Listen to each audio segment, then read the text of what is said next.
Entrevista el Telematutino 11, gente importante a tratar temas importantes. Nos acompaña el ingeniero Ramón Alburquerque. Ahí me dio una brega para ponerle el título. Pues decía, ¿qué le pongo? Fue secretario técnico, refinería de petróleo, presidente del Senado, presidente del partido. Bueno, no, y de CONATEF, que hoy es el Ministerio de Medio Ambiente, y nosotros lo éramos al mismo tiempo que ministro técnico de la presidencia. Secretario técnico. Éramos la Comisión Nacional Técnica Forestal, CONATEF, creada durante el gobierno de Don Antonio, fue la que asumió, y todos esos parques nacionales, como el Parque Nacional Jaragua, el Parque Nacional de Valle Nuevo, el Morro de San Felipe, Quita Espuela, todos esos los creamos el 11 de agosto de 1983, y ese es un mérito que hay que reconocerle al presidente Jorge Blanco, pero nosotros éramos el apoyo técnico para que él lo hiciera. Y si hoy se habla de Bahía de las Águilas y de todas estas cosas y de algún grado de preservación, se debió a esa visión tan temprano. Y uno a veces se ríe. ¿Y cómo uno hizo tantas cosas con 29 años? Era jovencito. Bueno, pues yo me conformé y puse expresidente del Senado. Claro. Buenos días, Ramón. Un placer Buenos días. tenerte. Ingeniero, Porque mucho gusto. Jacqueline, que tanto admiro a todos ustedes. Muchas Muchas gracias. uno quisiera contar con 2 horas para entrevistar Sí. a Ramón, porque son tantos los temas políticos y también geopolíticos. Ramón, ¿qué camino tú vas a seguir en lo adelante, luego de tu exclusión, no solamente la tuya, la de Guido, la de Fafa Tavera? No, a Guido no lo han excluido. Guido nunca estuvo. Ah, bueno, exacto. La gente lo que pide es que, teniendo tanto talento y siendo una voz disidente, si una organización política quiere mostrarse como rica en diversidades, debió haber sido incluido para dar una muestra de tolerancia, no de cerrazón, porque, y creerán, ese equipo que ahora se siente hegemónico dentro del partido, que esto que han hecho les ayuda. No, no les ayuda, porque ¿qué es lo que? Por eso el 98% del pueblo le ha protestado y le ha rechazado esto, porque es una muestra de intolerancia. Si tú sacas a quienes no ven las cosas como las ves tú, entonces tú eres un intolerante, y pretenderán ellos que desde ahora ya el presidente Luis Abinader es el candidato a la reelección. No, pero eso no es correcto, porque el PRM surgió porque en el 2016, y sobre todo, empezó a celebrar sus eventos democráticamente. Entonces el pueblo vio en este partido, en esta nueva organización, propuesta por nosotros y por Hugo Tolentino, que el propio compañero Luis no quería eso. Dije, pero ¿y cómo vamos a crear un partido nuevo? Entonces yo le dije, ¿y usted tiene solución? Que por cierto, al crear el partido, yo dije, quiero una reunión de compromiso en la casa de alguno de ustedes para que sea una reunión de armonía, pero de reto y desafío. Y dice Luis, yo quiero que sea en mi casa. Y la hicimos en su biblioteca. Y ahí yo dije, fui presidente del PRD, y mientras nosotros en la Comisión Política aprobábamos por cuestiones de política y de la debida sana confrontación, que no se aprobase un préstamo o un proyecto de ley, usted, Andrés Bautista, lo ponía en agenda el otro día, porque usted tenía un acuerdo con Leonel Fernández y con Miguel Vargas. Y entonces, si es para despedazar el partido que creemos, mejor no lo creemos. ¿Cuál va a ser la ideología del partido? ¿Cómo vamos a comportarnos? ¿Vamos a abandonar esa forma duales, de doble moral, de estar con el enemigo dentro del partido? Todo eso lo planteamos. Entonces yo dije, quiero advertir que me parece que pudiéramos llegar rápido al poder y que el PRM pudiera pasar a estar en el World Record Guinness. ¿Por qué? Porque va a llegar al poder en 5 o 6 años. ¿Y por qué?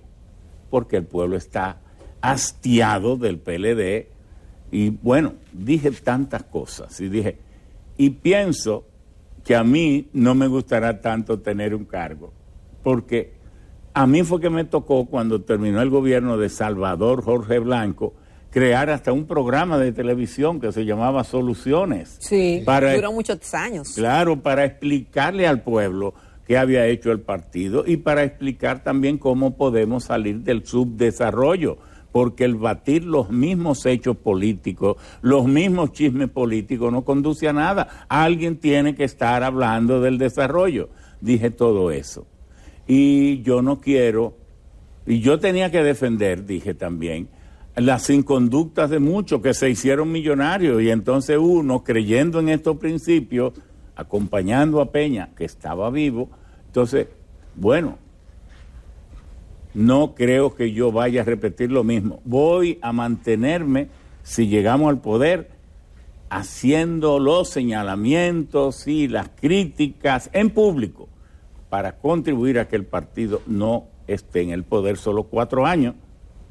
Y todo lo que nosotros les hemos estado diciendo al gobierno de nuestro partido le ha ido ocurriendo.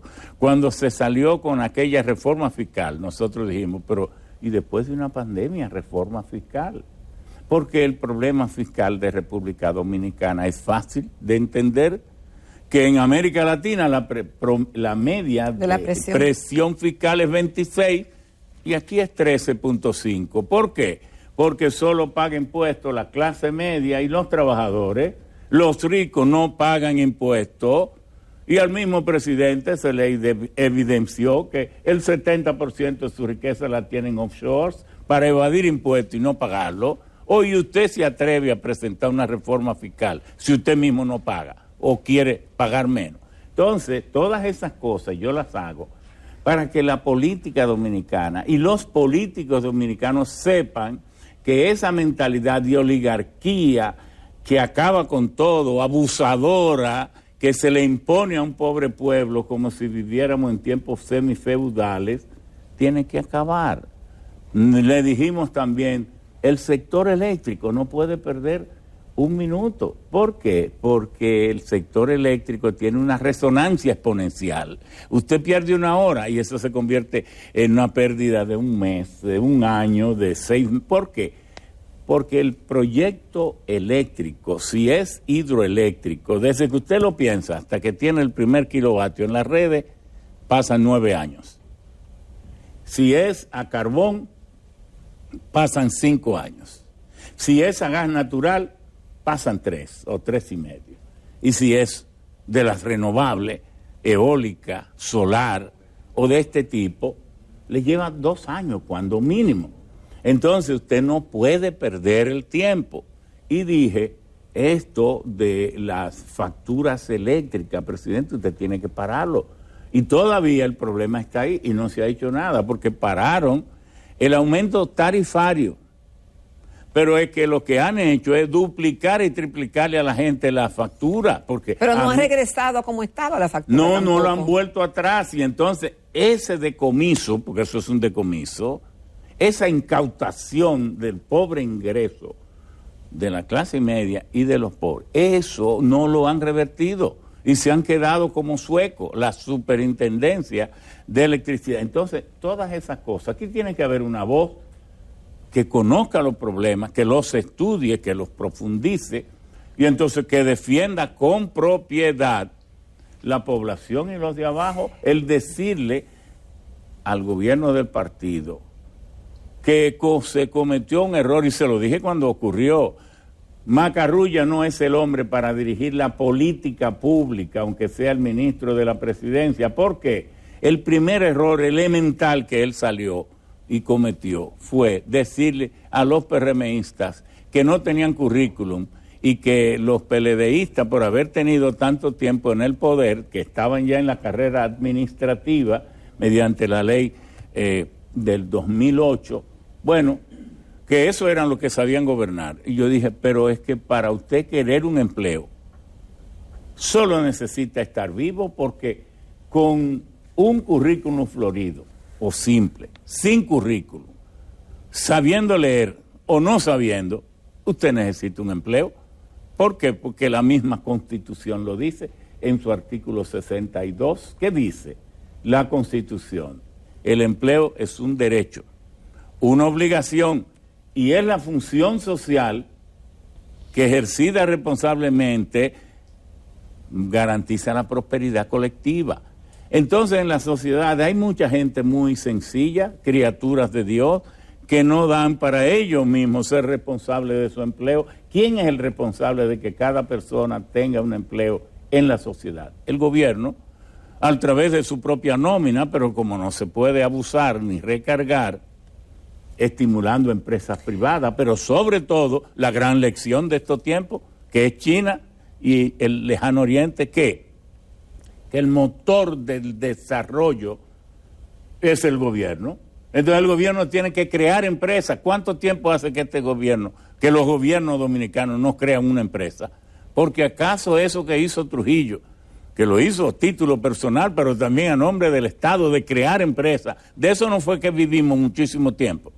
Entonces eso puede ser mal, no el Estado como motor del desarrollo, y nosotros lo haríamos si llegamos a la presidencia de la República, si el pueblo comprende que la mayor parte de los gobernantes lo que han sido es zánganos y aprovechados y títeres de la oligarquía que no valen la pena.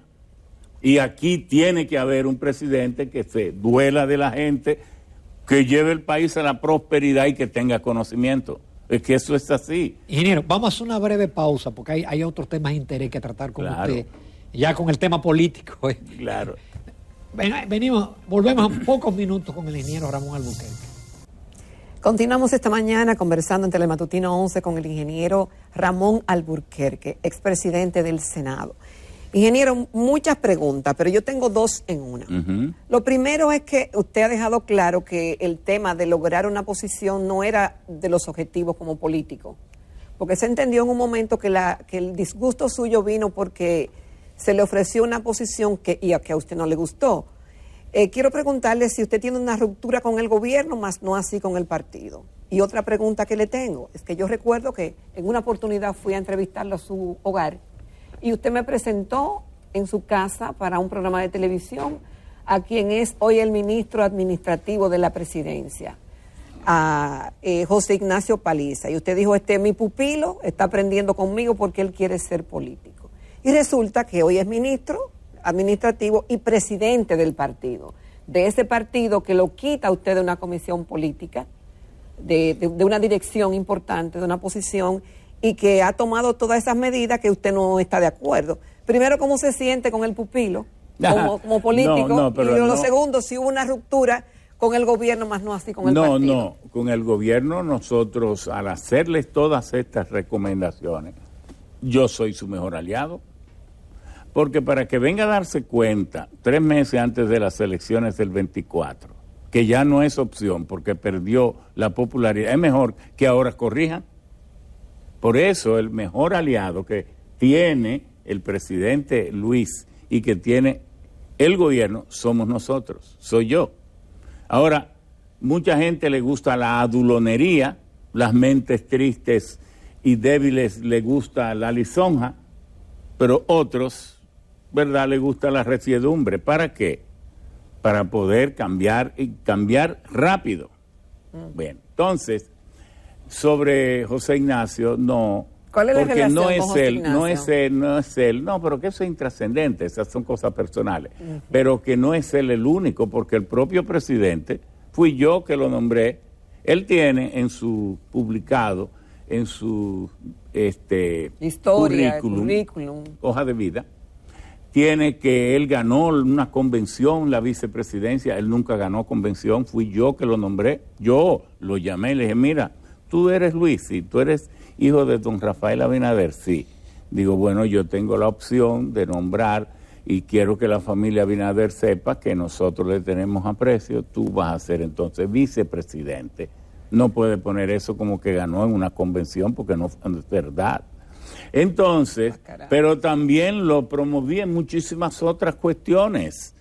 Pero es tema de las relaciones políticas, como tú... Y las relaciones personales, la oportunidad de eso, ¿cómo se asimila eso? Pero no es nada de cuestiones de cargo. Todo el mundo que nos conoce sabe que junto a José Francisco Peña Gómez, nosotros fuimos de las personas que más profundizamos el tema de la ideología. Nosotros fuimos presidente del partido por algo, vicepresidente de la Internacional Socialista por algo.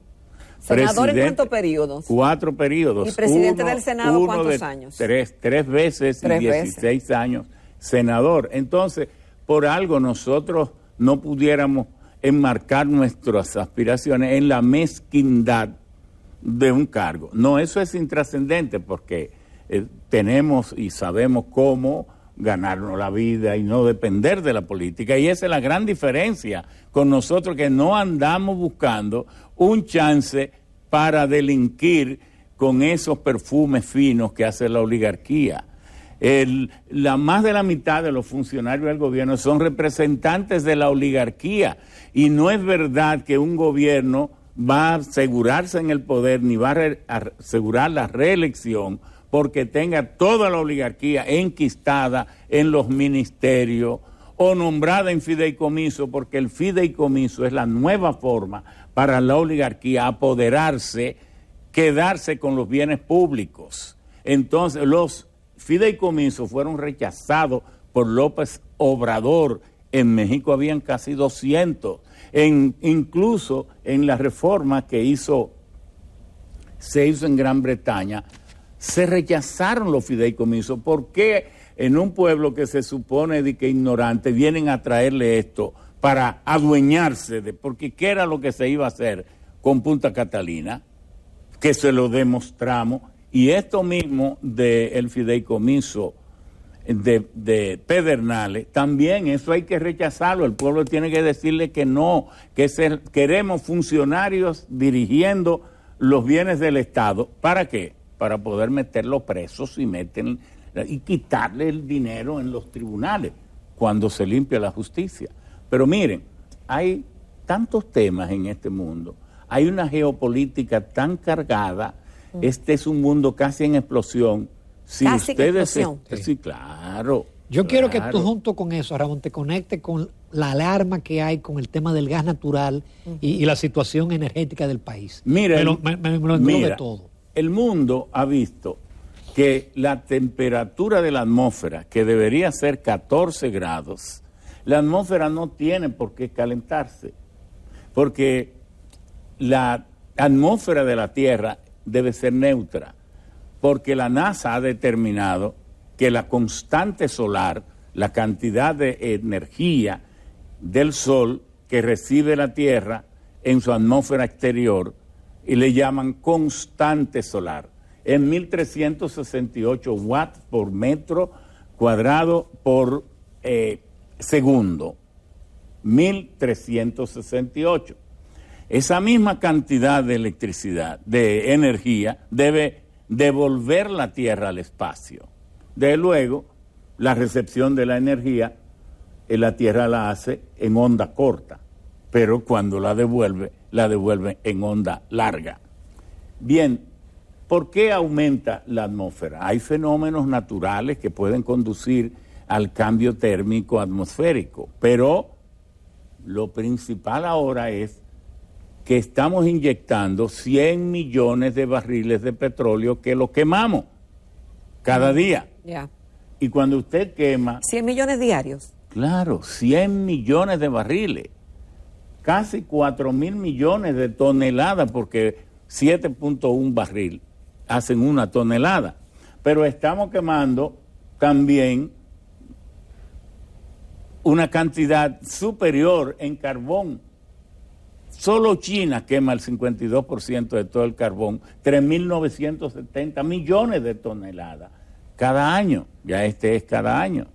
Y estamos quemando también 4.000 y tantos billones de metros cúbicos de gas natural, pero también 95 millones de toneladas de uranio, porque si Punta Catalina, que quema 2.300.000 toneladas de carbón, 2.300.000 toneladas de carbón, en un año, fuera una planta nuclear, solo quemaría 2.000 kilogramos. 2.000 kilogramos, porque 2.000 kilogramos de uranio dan toda la energía que da 2.300.000 toneladas. Entonces, ¿qué es lo que ha pasado?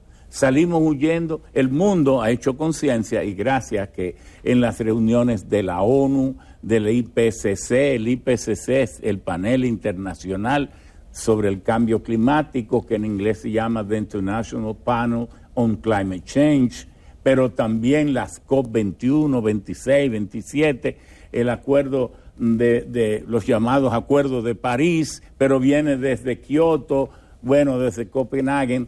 El mundo ha hecho conciencia y ha dicho, vamos hacia una transición energética.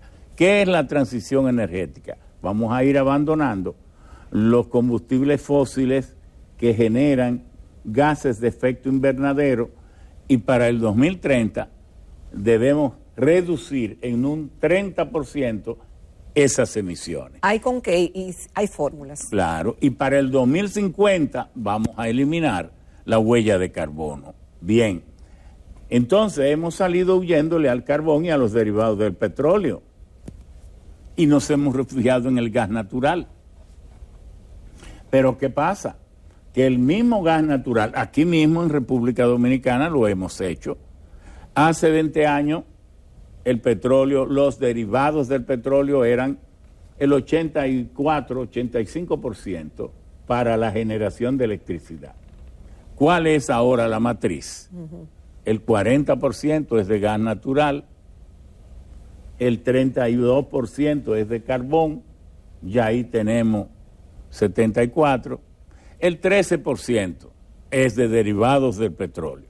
Ahí tenemos ya 85, 86. ¿Y no fue una buena jugada esta? Sí, claro que sí. El 7.7 de hidroeléctricas y entonces 2.5% de solar y tenemos casi 6% de eólica y de biomasa un 0.6. Ahora bien, le salimos huyendo a esos combustibles muy contaminantes para caer en el gas natural, pero el gas natural en el 2021, el año pasado, el precio promedio que tuvo el gas natural fue de $2.5 por millón de BTU, pero ahora está a $8.4 por millón de BTU, pero hace un mes y medio que llegó a $10.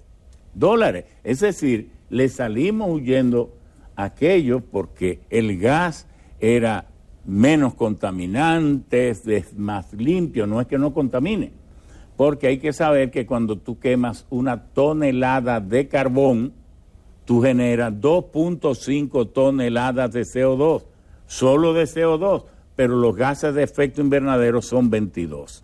Entonces, el gas natural se ha convertido ahora en la manzana de discordia del mundo, cuando era casi se le miraba con demasiado amigabilidad hacia el medio ambiente.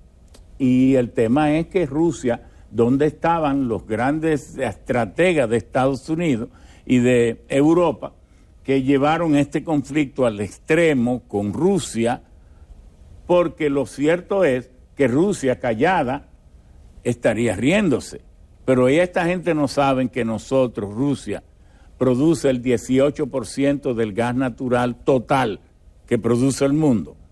Pero y están olvidando que si entran en guerra conmigo, yo les suministro el 48% del gas a toda Europa y que aprovecharía el otoño y el invierno para cerrarle el gas. ¿Y cómo van a vivir sin gas? Porque es que ese gas que va por los gasoductos de Siberia a Europa occidental, hay 11 gasoductos. Están 7 en Ucrania, 2 a través de Bielorrusia, y entonces está el Nord Stream 1, que entró en operación en el 2012, y el Nord Stream 2, que está pendiente de certificación, pero que son estos últimos dos sociedades económicas, empresas que los han construido de alemanes y de rusos, porque son socios, pero a Estados Unidos no le ha gustado que Europa, su aliado de la OTAN, esté tan cerca de Rusia y dependa tanto de Rusia, porque en un 21% dependen de Europa del carbón ruso. en un 48% del gas, pero del petróleo en un 28%. Entonces, pero algo más todavía. ¿Dónde estaban esos estrategas norteamericanos que olvidaron que Rusia produce el 17% de los fertilizantes del mundo, que de los fertilizantes nitrogenados, potásicos y fosfóricos maneja el 43%?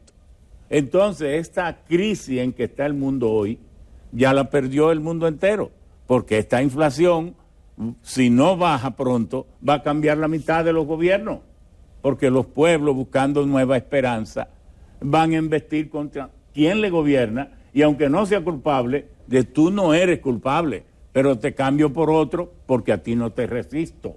Entonces, esa es la situación, pero también Rusia es el octavo enriquecedor de uranio, no solo produce uranio, es el cuarto consumidor de uranio, pero también le vende uranio, hasta el propio Estados Unidos le vendía. Entonces nosotros entendemos que hay una situación muy cargada. Aquí en el Caribe la gente ve que hay una bomba de tiempo en Haití.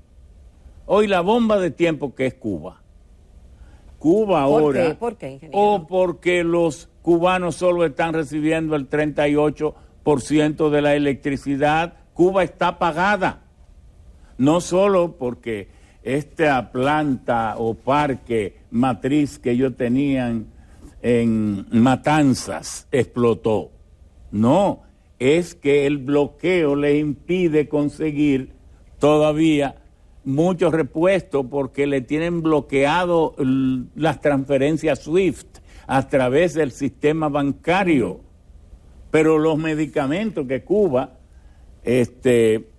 produce, el 85% de los medicamentos que consume el pueblo cubano, y es exportadora, pero su industria de los medicamentos prácticamente ha colapsado, pero ha colapsado toda la producción. Los cubanos no tienen ni pollo para comer. ¿Y qué va a pasar allí? Y entonces hay que saber que una inestabilidad en Cuba se va a meter hondo. ¿Por qué?